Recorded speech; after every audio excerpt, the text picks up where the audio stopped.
What's up? It's your boy Kevin to turn on this motherfucking YouTube shit. This is serious.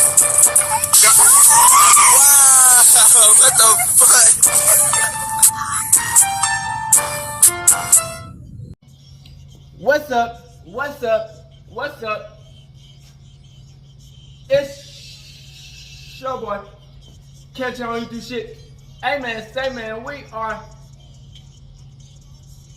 Lit 13 man. Turn. Today,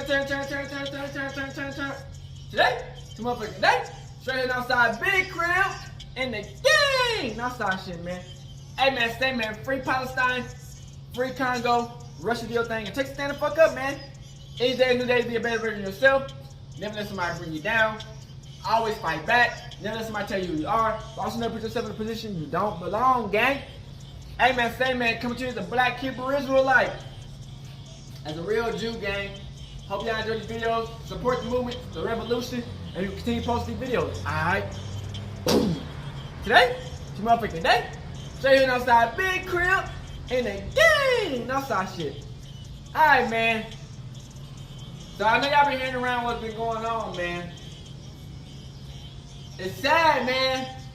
After Kobe done passed away, 4 to 5 years later, his dad done passed away. Hey, that's life, man.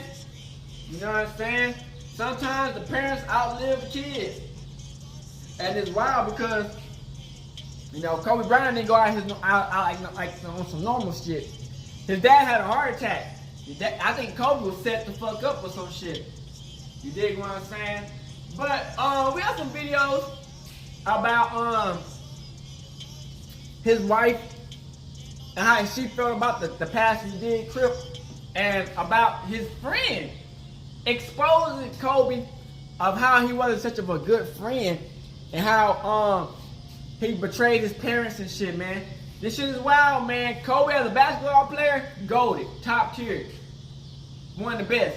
Kobe as a person that you want to be friends with, I don't know about that. He probably would trade your ass in for a sack of potatoes if he could. But we're gonna go and talk about this shit, man. I hope y'all enjoyed the video, and I'm gonna come back in it.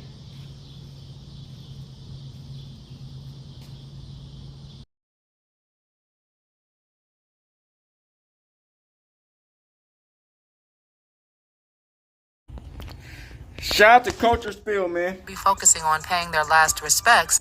It's a really sad and difficult time for the Bryant family, as Joe Jellybean Bryant, the father of late NBA legend Kobe Bryant and a former basketball star, has died at the age of 69. And while the family should be focusing on paying their last respects, unfortunately, they also have to focus a bit of energy on Vanessa Bryant allegedly shading the death. Child, what is it really about Vanessa and the Bryants? And why have Kobe's parents never accepted her? Let's settle this once and for all, y'all. Met Vanessa at a young age. They told him, you bugging out, you don't need to get with this girl. And then they not even like that, you know what I'm saying? The black hoes is way better than hoes, in general. So Joe is said to have recently suffered a massive stroke that unfortunately led to his death. And LaSalle Men's Basketball confirmed the news, writing on X, "We are saddened to announce the passing of LaSalle basketball great Joe Bryant. Joe played for the Explorers from 1973 to 75 and was a member of our coaching staff from 1993 to 96. He was a beloved member of the Explorer family and will be dearly missed." Now, Jellybean's death comes a bit over 4 years after the tragic passing of his son and granddaughter Gigi, who both died in a helicopter accident. As you may recall, Kobe Bryant, his daughter Gianna, and 7 others died in a helicopter crash in January 2020 in Calabasas, California, as the group was making its way to a basketball tournament. That aside, obviously, Joe Bryant is remembered for his achievements in basketball, which include playing and coaching professionally, both in the United States and internationally, after starring at LaSalle, where he averaged 20.8 points per game in 2 seasons with the Explorers. He was also a first-round draft selection of the Golden State Warriors in 1975, before being acquired later that year by the Philadelphia 76ers. Child, I have no idea what those accolades mean, but what I can tell you is that Jellybean had impeccable expertise when it came to basketball, and judging by the tributes that poured in, his legacy lives on. For instance, the Sixers said in a statement, "Joe Jellybean Bryant was a local basketball icon whose legacy on the court transcended his journey across Bartram High School, LaSalle University, and his first 4 NBA seasons with the 76ers from 1975 to 79. Our condolences go out to the Bryant family. You know, for Joe, there was probably nothing more exciting than having his son Kobe not only follow in his footsteps, but also surpass him. And they were doing great in the beginning. But unfortunately, the relationship became strained after Kobe joined the Los Angeles Lakers and embarked on what would be his Hall of Fame career in the NBA.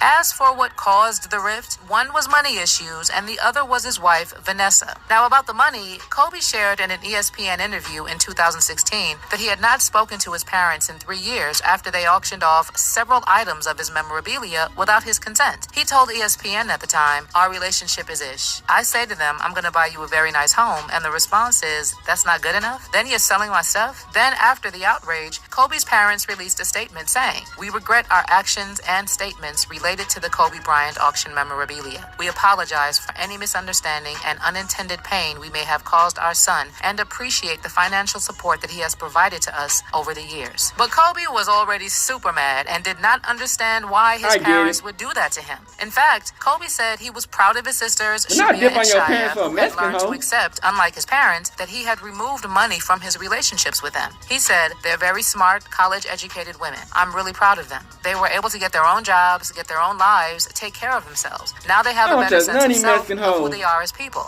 Instead of being resentful because they were relying on me, it was tough for me to do, but it's something you have to do, something you have to be very strong about." So like I said, other than the money situation, another reason why Kobe was not on good terms with his parents was because they never approved of his relationship with Vanessa. For starters, they thought that Kobe was too young to be marrying Vanessa when they did. And for reference, they got engaged shortly after Vanessa turned 18, before tying the knot in 2001 when Kobe was 21. To make matters worse, Kobe and Vanessa had only been dating for 6 months before getting married, which his parents felt was rushed and not enough time to truly get to know each other. The disapproval was so bad and so loud that Joe and his wife Pam Bryant did not attend Kobe and Vanessa's wedding. Honey, it wasn't just about the age, by the way. Reportedly, Kobe's parents wanted Kobe to marry an African-American woman, but Vanessa was a Latina, so they were against the marriage. Apparently, the other reason they disapproved was because Vanessa had not finished college when she married Kobe, which his parents saw as a lack of ambition and stability. In addition,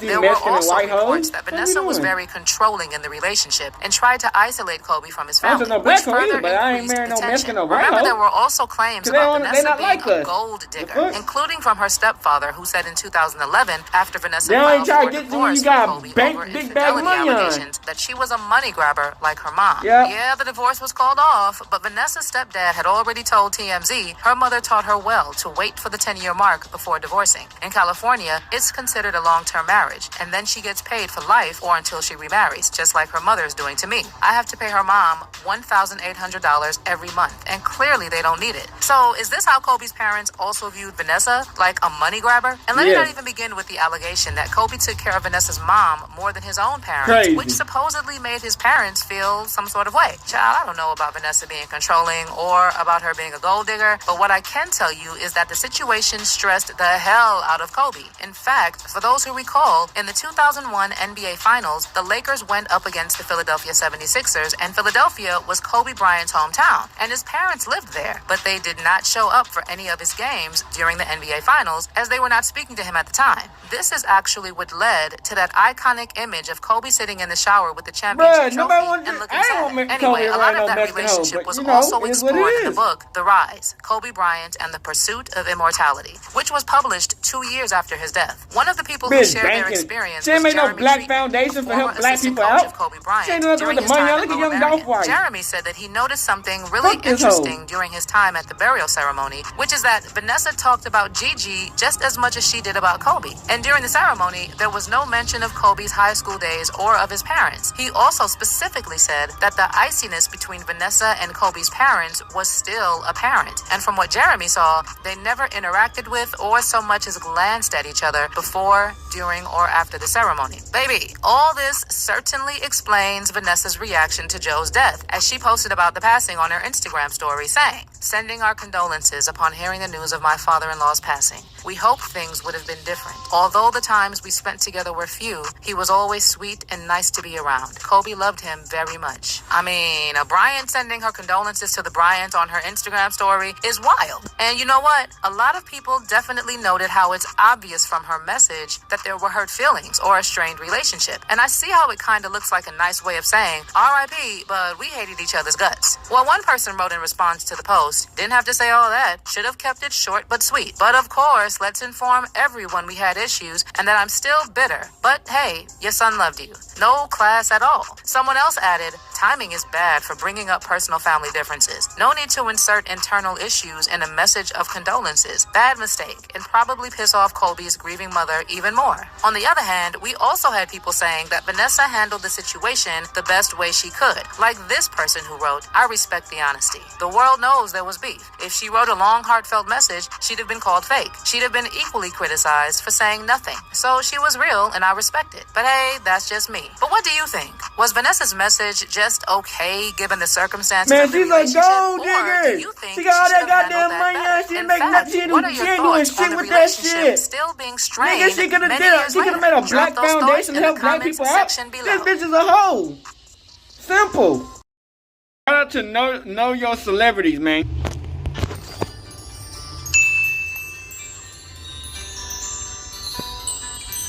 This by his dad and mom. They're gonna get into the juicy shit. Joseph Washington Jellybean Bryant, born October 19th, 1954, was an American professional basketball player and coach. He the one got Kobr into the Played playing for the basketball. Philadelphia 76ers, San Diego Clippers, and Houston Rockets of the National Basketball Association, NBA. He also played for several teams in Italy and one in France. Bryant was the head coach of the WNBA's Los Angeles Sparks from 2005 to 2007 and returned to that position for the remainder of the 2011 WNBA season. Bryant also coached in Italy, Japan, and Thailand. His son, legendary basketball player Kobe Bryant, was inducted into the Basketball Hall of Fame. Joe had an estimated net worth of $8 million at the time of his death. Damn. He died on July 16, 2024. Joseph was 6 feet 9 inches. Early life. Joe Bryant grew up in a family with strong values, which played a significant role in his development both as a person and an athlete. He attended John Bartram High School in Philadelphia, where he began to make a name for himself in basketball. His talent on the court was evident early on, and he quickly became one of the standout players on his high school team. Bryant's early life laid the foundation for his professional basketball career, and his experiences in Philadelphia would continue to influence him throughout his life and career. Personal life. In 1975, Bryant married Pam Cox, sister of former NBA player Chubby Cox. Their son, Kobe, was also an NBA player who was subsequently inducted into the Hall of Fame. Bryant also had two daughters, Sharia and Shea. The family is Catholic. Through his wife Pam, he was the uncle-in-law of professional basketball player John Cox IV. Professional career.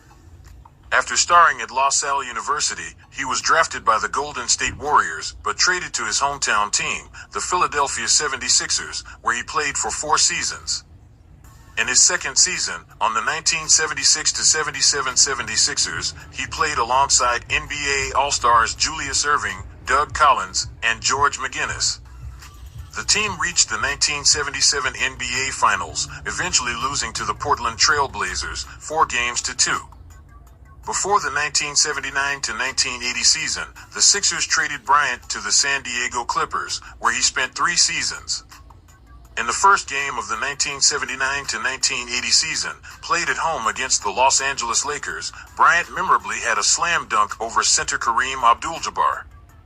Following the 1981 season, Bryant was traded to the Houston Rockets, where he played 1 season, his last in the NBA. Bryant played overseas in Italy and France from 1982 to 1992. He ended his playing career in 1992. Coaching career. Bryant's first coaching position, after returning from Europe, was when he was deployed with the U.S. Armed Forces in Italy. In the 1992 to 1993 season, he served as the head coach of the women's varsity team at Akiba Hebrew Academy in Lower Merion, Pennsylvania. Oh, Hebrew Academy, okay. Bryant's first coaching position after returning from Europe was when he was deployed with the U.S. Armed Forces in Italy. In the 1992 to 1993 season, he served as the head coach of the women's varsity team at Akiba Hebrew Academy in Lower Merion, Pennsylvania. In June 1993, he left Akiba and accepted an assistant coach position at his alma mater, La Salle University. On May 7, 1996, Bryant resigned from La Salle after his son Kobr announced his intentions to enter the NBA out of high school. Bryant served as coach for the Diablos during the 2003 season of Slam Ball, in which the team posted a record of 4-6 and finished 7th place. On August 22, 2005, Bryant, who was an assistant coach for the WNBA team Los Angeles Sparks, was named the head coach, succeeding previous coach and former 76ers teammate Henry Bibby. During the 2006 season, he led the Sparks to a 25-9 record and a conference finals berth. However, in April 2007, Bryant was replaced as Sparks head coach by Michael Cooper, who had previously helmed the team in 1999 to 2004. In 2011, Bryant returned to the Sparks, first as an assistant coach, but later as the head coach for the rest of the 2011 season. International coaching career. Bryant spent the 2007 to 2008 season coaching the Tokyo Apache of the Japanese BJ League, during which the team was the runner-up in the playoffs. On July 3, 2009, Bryant signed a contract with his first Italian club, Sebastiani Rieti. The 2009 to 2010 season was also the club's last. Bryant served as the head coach of Japanese professional basketball team Levenga Hokkaido during the 2010 to 2011 JBL season. In January 2012, Bryant was hired as coach of the Bangkok Kobras in the ASEAN Basketball League. He coached for the 2012 to 2013 season. Bryant served as the head coach of Rising Fukuoka of the BJ League during 2015. Death. Joe Bryant died after suffering a massive stroke on July 16, 2024, at the age of 69. Rest in peace, Joseph Washington Bryant. You may have gone, but you will never be forgotten. Thank you for watching, and kindly subscribe, like, and share this video to family and friends. Y'all know we had to get this Kobe Bryant interview, man. We got the Kobe Bryant interview. Let's get it. Well, his best friend, anyway. What's up, everybody, and welcome back to another episode of Blood on the Razor Wire TV. We got Kev Sanchez back on. We talked to him the other day about Kobe Bryant. There's a lot of chitter chatter. Some people wrote some articles about this interview, and I'm gonna bring him back on to kind of clarify or address some of the comments. I think it's only right that we do that. Kobe Bryant, best friend. These people. But anyway, it's all good. Anyway, Kev, man, let's get to it, right? Let's get right to it. Yeah, 5 years for robbery that he didn't do. Right. What are some of the comments that bothered with Kobe you the Bryant most, man, was doing robbery on this interview? Well, comments that bother me the most is people that's saying that I was just looking for a handout. Like that right there. That's one that bothered me. It's another podcast. I don't know if I can mention his name. Can I mention it? Do you mind? Go ahead, no problem. Oh, for instance, Willie D. Willie D took that's a big one. Your thing, and he slandered me on his joint. You know what I mean? Saying that, I guess I was a bum or something like that, and I was a bum and I was just out here trying to get money from this dude. And these people don't even understand like the thing that's going on. And what we got to get, what I want people to know is, I want people to know as far as a handout part, you got to understand. And I guess I got to say this in ABC terms because people don't get it. Me and Kobe Bryant was friends. We was friends, you got to understand, in high school. Before he even went to high school, when he came back and was when he was in high school, when he was in junior high, still up there. But, like, we was friends. Then we was friends in high school. You got to understand, that's 14, 15, 16, and all that type of shit. So we was friends. We had our own situations and whatever was going on. We was friends. We end up being together. We end up being friends. We talked on the phone every day. We hung together all the time. He was a friend of mine. I consider him a close friend. And anybody that knew me knew that he was a close friend of mine. Everybody that knows that they knew he was a friend of mine. So I ended up getting charged for a robbery. A robbery happened. I was charged for it. In the time that the robbery happened, I was with Kobe Bryant. You understand that? I was with him. We was together in the gym. I was interviewing for Charlie Mack. I got accused of this crime and went to court for it. He didn't come to court for me. I went to jail for 5 years. A traumatic experience. During the 5 years, me and him, I didn't have no way to contact him or anything. Even though my friends and all that in the group was out there with him, he still wouldn't. There was no contact. So you got to understand. I came home. When I came home from jail, I finally get a chance to get to him. And when I got to him, I didn't go to him for a handout at all. I went to him. Now I'm asking you, if me and you if this was you and you was the shoe was on the other foot, and your friend came to you after going to jail for 5 years, after you went to the league and became whoever you was, and he asked you, look, man, and I don't want nothing. I don't need no handouts, nothing. All I need is a way. I'm trying to do something positive with my life. I'm just coming home from jail, so I want to do something positive. I never asked for a handout, nothing. I'm not that type of guy. So that part right there, that's the thing of the narrative that they paint. They took your interview, chopped it up, and made it seem like I was hunting this guy for money. That's totally false. I didn't even want no money. I never asked Kobe for a dime in my life. Not one red cent. I asked the man to help me out off of what he is, and can he do? Let's just say he didn't do it, and we still was cool. And he just said, "All right, I can't do nothing for you on that type of time," and he didn't do it, and he didn't do it, and we just was cool, and he just acknowledging me or whatever. It would have been nothing, but the way he did me dirty, you got to understand, man. We've been in the trenches together. For him to just do that to me, it was something traumatic to me. You know?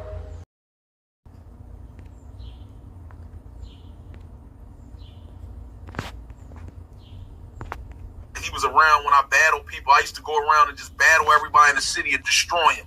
Everybody. He was with me during that time. So he was around all the hood stuff, so he got the hood in him, even though he's not from the hood, but he's been around enough hood basketball players and hood people. He just know how to turn it on and off. If the cameras is off and you don't see him, you would think this dude was born and raised in the fucking slums. That's how he talk. He talk like a regular dude and everything.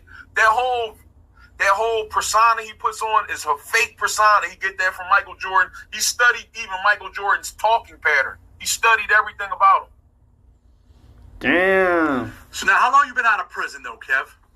Now I've been out. Damn, his best friend's name is Kevin. I went back one time. My baby mom got me locked up for. She was mad I didn't want to be with her no more and got me locked the hell back up. I went back, but I ended up beating the case. She made up a fake name and said I robbed her and all that. You know, in Philadelphia, they had is not they don't quite they lock you up then ask questions. So they locked me right up when I came home, and I went back to jail in April and got back out in August, and I never been back again. So I've been home now, like going on like maybe 17 years or something. What are you doing with your life, man? The rap career didn't work out because you went to prison. What are you doing now? Well, you know, now I went and got my CDL. So I actually been driving a truck for a while now. I had my CDL since 2010, and I actually got my own truck right now. I'm just getting my own shit up and running. So I've been doing that, and I've been making a you know what I mean, a good living for myself, take care of me and my family. That's a W. So that's I heard basically what I've been doing. Get that good money on. I'm definitely about to start a podcast and a bunch of other shit, like a bunch of other ventures, especially with the podcast thing. So I'm about to try to get that a run, but at the same time, I'm still doing my trucking shit. So you know what I mean, that's what I'm doing now. That's what's up, man. I'm glad that you're free. Glad that you're living your best life. You know what, man? Sometimes, you know, when you just when you're sitting in jail, I mean, at least this for me. You sit in jail and you're like, damn, I just want to be free, man. I want to be normal, man. I remember thinking, man, I did 17 and a half years. I remember thinking, like, I want to get married. I want to have kids. I just want to be a normal dude. You know what I mean? Because that's what really matters at the end of the day, right? Yeah, that's definitely what matters. And when you in there, that's really like all you think about. You just want to get out. You want to do normal shit. You want to drive a car again.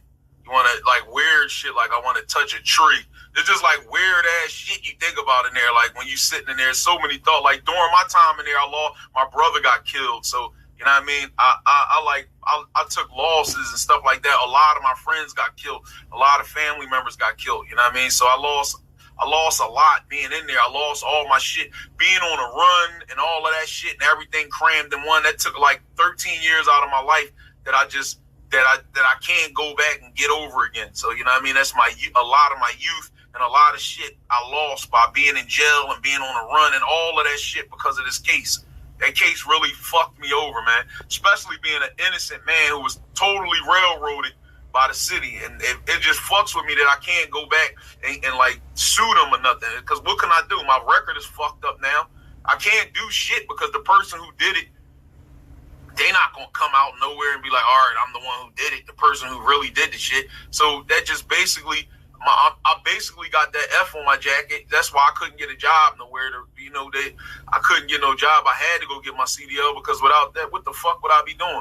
I'm not gonna be working no job, fucking mopping floors and not making no money. I need money. I need a career money. Like I can't be not making no money. So I had to get my CDL. I advise anybody watching that was in the feds or anywhere and you want to get some money, go get your fucking CDL, man. Get busy. You can make some nice bread out here.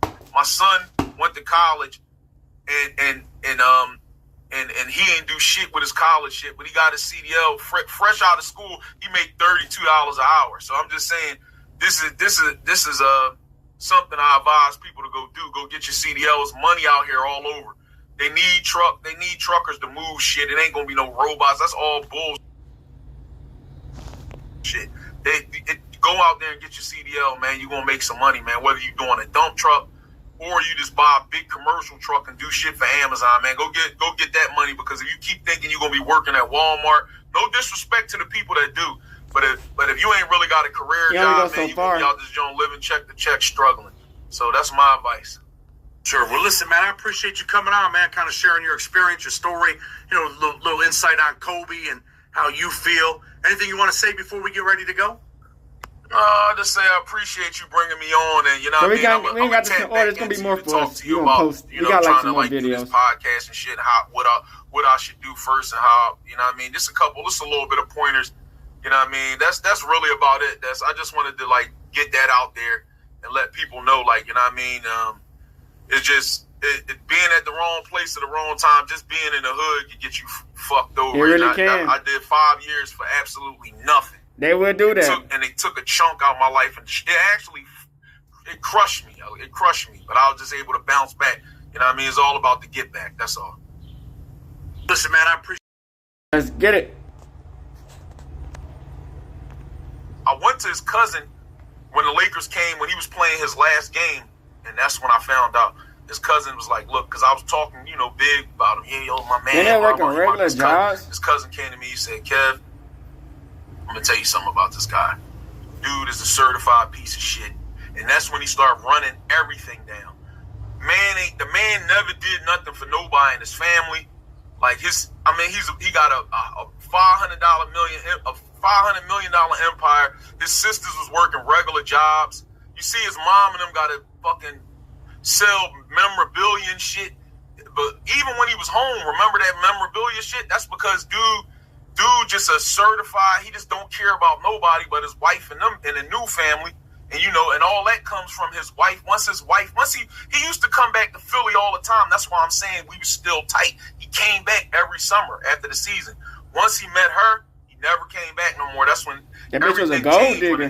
When that happened, you know what I mean? He sent everybody home with the group. Steve Stout and them convinced him to be a solo rapper. That garbage ass shit that he put out, that KOB trash. He was a way better rapper than that. He was actually a dope rapper, like real dope. He was nice, super nice, but they made him water it down and do that bullshit, and it flopped. And he sent everybody home, told everybody, y'all just got to go the fuck back home and get jobs like regular people. Cut them all off, sent them back home, because my cousin was out there with him. He was a member of the group. Just sent them all back home, and it was just ever since then, he just terrible, man. Like it's nothing. This is why I commend LeBron James. LeBron James, all his friends and family, he put them on. He made sure they was right, man. Kobe had a lot of us, man, that loved him, man. That was his friends. He just did us all dirty, man. He did us all, including his parents. His parents and them right now struggling, trying to sell shit.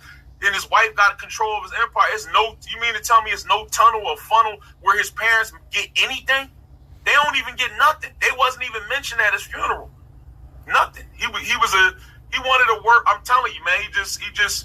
He's a bad guy, man. And everybody can praise him and say what they want, but we as real friends. And I challenge anybody, his friend, any of his family, the family that's going to step up and try to say I'm lying or anything like that. They the ones that he never was close with. Anyway, in the first place, because he got family members he didn't never fuck with at all. The ones he fuck with won't say nothing because they know that's the truth. So you guys feel like Vanessa kind of... Let's get it. So you guys feel like Vanessa kind of influenced him? That Vanessa was a fucking trees, man. Yeah, because Charlie. his family, what it was Kobe wanted to, when Kobe met her and was falling for her and all that, his mom and them wanted him to sign a prenup before he got into it, because he was with another girl named Jocelyn. That was his girl from Philly. She didn't even know that they was broke up yet. Nobody ain't know that. He just like broke. He cut her and everybody off in the same probably like 3-day span. Once he met, I don't know what it is with these black niggas, dainty Mexican hoes. He cut off That's Jocelyn, top tier coonery. His mom and them. Dainty white hoes and Mexican hoes. That's top tier. That's top tier coonery. Vanessa didn't want to sign a prenup, and so he didn't want to listen to his mom. That's how the whole thing fell out with his mom and them, is because of the prenup situation. Whereas Vanessa told him, "Look, man, she never liked the mom anyway, so it's either them or me." And he chose them and he cut his mom and them off completely, where they wasn't seeing the kids, nothing. He completely cut all of them off. He cut off everybody. His friends, his new friends, is the guy who give him massage, the guy who rubs his feet. These his best friends now. All his friends is nobody. His new friends is fucking. Just think, he said his best friend was Rob Pelinka, his agent. What about Matt, Russ? What about Ant? What about me? What about all of us that was here that was your best friends? What are we? All of us work regular jobs out there. Nobody that was his friend got shit. We're nothing. This is crazy. Man, you said to me, listen, man, I ain't never gonna let my best friend rub my feet, man. I might go to the Asian man, and he does the massage, but I ain't gonna be his best friend. What I mean?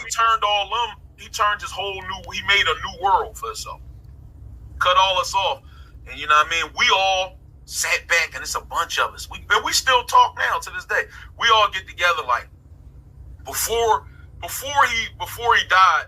We was all getting together and was like, yeah, we always had that hope. Like, yeah, he gonna come back and get us. Like me and Ant, which is one of his super closest friends and mine. Ant is the bridge over everything. His name Anthony Bannister. Ant, and he threatened Ant and everything during that time. It was a crazy situation with them. Like it was crazy with them. That situation was wild. We always had the notion he coming back to get us, man. He'll be back. So we just gonna live our lives, do what we do, and then we'll get a bonus. He'll come back like, look, this is what we gonna do. But he never put his family on and did shit for them. So what the hell was I shouldn't even expected this. But it was just a thing in my mind that made me expect it. So you know what I mean? Let me interject for a second, right, Kev? Because some people are gonna watch and be like, man ain't owe you shit. But man, it ain't really like that, man. When you're growing up, it's like right now, man. I came home from prison and I helped my best friend out, man. I mean, he was out here struggling a little bit, and he's like, yo, put a store together for me. I put a corner store. I had a couple $2 to do it. I did it. I put a store together for him. He's running the store. We're 50-50 partners, whatever. That's my man. So when you're growing up as a kid and in the struggle, hey, when this man, like you said, got a $500 million empire. Does he owe you? He doesn't necessarily owe you. But, man, it's that respect thing. You know how people are like, oh, man, every time you do something for someone, you throw it in their face. Nah, I just expect you to do for me what I've done for you. Give me the same respect. And I think he probably should have looked out. You were his man. He's supposed to take you with him. You were his best friend. Well, this is my thing. He don't owe me nothing. That's what people don't understand. I'm not even worried about. I didn't want him to give me anything. I just wanted to help us out life-wise. And he had the ability to help our life. But he don't got to give a shit for free. He could have took me and it could have been a guy, some type of broker or some shit out there that he knew, and he like, look, man, I want to put one of my friends in your firm. He could have told me, look, I need you to go to college, take this course right here. I'm gonna do this to better your life. It's nothing with him giving me shit for free. I ain't asked for no hand-me-outs or nothing like that. But the thing about it, he cut us completely off for nothing. Like, he cut us off, so of course we gonna be sour about it. We was friends, we was kids and young bulls growing up together. Like, even though he came back when he was from Italy, he came back. But you mind you, his cousins and them lived in the hood, and that's where he used to play basketball at, up Tustin's, up there. You know, that's our neighborhood. So we know him since then, and I spoke to him every day. I was around him every day. Like, so, and we had dreams. We talked about stuff together, like what we was going to do and what he was going to do. Like, as far as like everything, as far as with my rap career and everything, we had shit that we had planned that all went out the door. I'm not saying he owed me nothing. So anybody watching, like, oh, it ain't that. It's certain things that you do that's real, that's thorough, and there's certain shit that's not thorough. The way he acted towards us wasn't thorough, and that's period. And I love him. That's one of my best friends. I cried and everything when he passed away. I was fucked up when I heard that shit. It fucked me over, man. I was in Walmart at the time. I'll never forget it, man. Blew me away. And I was fucked up for a minute because I think about it now. Like, I love the guy. He's my man. Like, it ain't. I'm just keeping it a bean. Hey, man, real people do real things, and sometimes, man, you find out, the wrong way. I know I've heard, people say that he was an arrogant dude and thought he was better than everybody. Nah, that's a false joint on him. He was arrogant basketball-wise because he really thought he was better than everybody. But as a person, he wasn't really arrogant, man. He had assholeness in him. But if you was a friend with him, he was a thorough dude. He could be an asshole, but he was a thorough dude. I always used to keep in the back of my mind, all right, Kobr ain't from the hood like us. He ain't from the hood, so Allen Iverson, when Iverson got caught in the highway with his friends and he went to court for him and all that shit, that Kobr don't got that in him because AI is a different dude. He from the hood. Kobr grew up in goddamn fucking overseas somewhere. So he came back to us, but he never was a hood guy. So Kobr don't have that gene in him. Everybody don't got it. But right is right and wrong is wrong. And I'm my thing with him is he's just not what everybody think. Like, all of us can attest to it. People gonna see this and be mad at me for saying it. But I didn't even get deep. There's way more shit I can say that I'm not gonna say that I know personally about him, but I'm not gonna say it. I just tell you this, he's basketball wise the greatest. As a human being, he wasn't as good as a person as people are saying. And I don't care what they say. I challenge anybody, his family, any of y'all want to challenge me, let's get busy. I'm 100% authentic on it, and I can bring receipts, his friends, and all of us that know him. None of them is going to disagree with what I'm saying. None of them. He was cold-hearted. He was a cold-hearted person, man. Once he became who he is, he became cold-hearted. He wasn't that way. He wasn't that way when he was a kid, though, right? You said he didn't really have that hood shit in him, but I mean, he wasn't a sucker, right? I mean, he grew up around all of you guys when he came back. He was fought. One thing about him, that's what made him a great basketball player. He had no fear. He'll fight somebody, anything. Like, he wasn't no chump at all. Like that, you're not going to get that from him. He was never no chump. Even in the hood, he'll play. He ain't have no fear, like, you know what I mean? And I used to have him around me all the time, and, we hung together, you know what I mean? Even over on the other side over there where in Lower Marion and all that, and in Philly. Like, even when he was with me in Philly, and anybody in my neighborhood could attest and show you that, he was always with me. Even when he was, he got interviewed on Rap City, and they asked him who was the best rapper he ever heard. He said my name, you know what I mean? Like, we rapped together at school and battled people and all that shit. Like, I'll be back. So, off the bat, y'all know how I'm coming. I don't trust no Mexican hoe, no white hoe. Because it's funny. You know what I'm saying? They fuck with you when you got a lot of bread. Not like that, because I fuck with a lot, you know what I'm saying? Like, come on, man, the hoes love a nigga. You know what I'm saying? I'm gonna have a nigga broke, rich, whatever. I just don't trust hoes. You know what I'm saying? Because obviously a lot of times Mexicans want to use you for the money, y'all. They don't give a fuck about what happens to black people in our causes. They don't give a fuck about our causes. You know what I'm saying? They motherfuckers come from all the way from Mexico and try to turn this shit into come to America, try to turn this bitch into Mexico. Bitch, fuck all that goofy ass shit. They ain't finna fight for none of our causes. When they get the money on, they ain't finna help no black people out with that money on. Like, Kobe Bryant's wife, she ain't helping not a single soul of a black person out. You know what I'm saying? I just don't trust no white person. They giving that shit back to the system. You get what I'm saying? Vanessa, Bryant, man, I don't trust her. I wouldn't trust her. You know what I'm saying? If I was Kobe Bryant's parents, I Obviously, he was using Kobe Bryant for his money on, and for the status, and for the easy ride. You get what I'm saying? These bitches don't give a fuck about our black needs and what our black people care about. They don't give a fuck about what they little messages. But yeah, man, you know what I'm saying? It's wild to me, you know what I'm saying? You know, I don't know why Kobe had so much like trust in that female, you know what I'm saying? Cause it's like we know what the outcome was gonna be. She's gonna take all the damn money on. We ain't gonna never see for the kids ever again, and she finna just duck off. You know what I'm saying? Like, damn, bitch. She ain't finna help nobody out. She ain't finna support no communities. She ain't finna build up nobody. If it's not Mexican people, she ain't finna build them niggas up. I mean, she ain't finna build nobody else up. That's all Kobe Bryant money. It's wild, you know.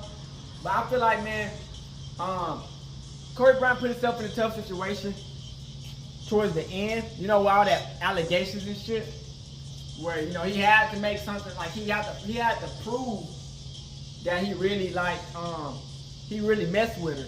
You dig what I'm saying? I think he had to prove it, and by doing all that, you know how it goes, man. The female gonna do what she gonna do. It's like it's natural for females. They gonna marry a rich nigga for money on, and they gonna try everything their hardest to stay. And you know, I'm surprised. Like the fact that she was gonna divorce the nigga. You know what I'm saying? But they did it. You know what I'm saying? So I just feel like, man, however the outcome gonna happen, bro. The friend, hey, he mad. The friend was mad. So that's how it goes, bro. So it's like, you know, you gotta really choose your person who you want wisely. Not saying that black women ain't any better, because they'll do the same thing. They'll snake your ass out and get you out the paint too. But, you know, at least it's your black people, you know what I'm saying? I'd rather get taken out by my black people than some random ass Mexican or random ass white woman. You dig what I'm saying? So, and also his best friend, he called him out for not being cool with him. He called Vanessa Bryant out, talking about how Kobe Bryant didn't want to help him out when they went to jail and shit and all this extra shit, man. That's what I said, man. Sometimes you gotta switch people up from who they are on the court than who they really is, because it's two different people, man. You know what I'm saying? You might like Kobe Bryant as a person on the court, but you can't be Kobe Bryant as a friend. Yeah, it's not gonna be so good, man. So, you know, I hope y'all enjoyed this video, man. This was a crazy video. I gotta speed it up, cause like I said, I ain't got no storage in my phone, so I gotta do what I gotta do in this bitch, man. So, I hope y'all enjoyed this video, man. This shit was hilarious. Crazy shit, man. Well, not necessarily hilarious, but it's like, you know, it's eye-opening. You know what I'm saying? And, you know, the friend, he finally got to speak how he felt. And, you know, hey, here's what it is, man. We live. That's why we can't depend on other people to help us out when we in need, man. We gotta support our own self. Even if somebody make it, we gotta do it on our own, man. So, hey, man, be smart. Choose who you love carefully. Hey, sometimes parents don't be the best parents, so I can understand Kobe Bryant on that situation a little bit. But just to give all his money out to his Mexican wife and kids is retarded. Because I wouldn't trust that bitch worth of. That's the thing about it, man. Us black people make all this goddamn money on. Instead of helping our black people out, we give all that shit right back to the system that keep us down. Shit wild, man. But hey, hope y'all do this video, and we out of the hood, Northside, Crip shit. Hey, Dad, you know, dog, when we link up, dog, this shit be legendary. Even though this is instrumental, you the engineer on it, so Kodak everywhere.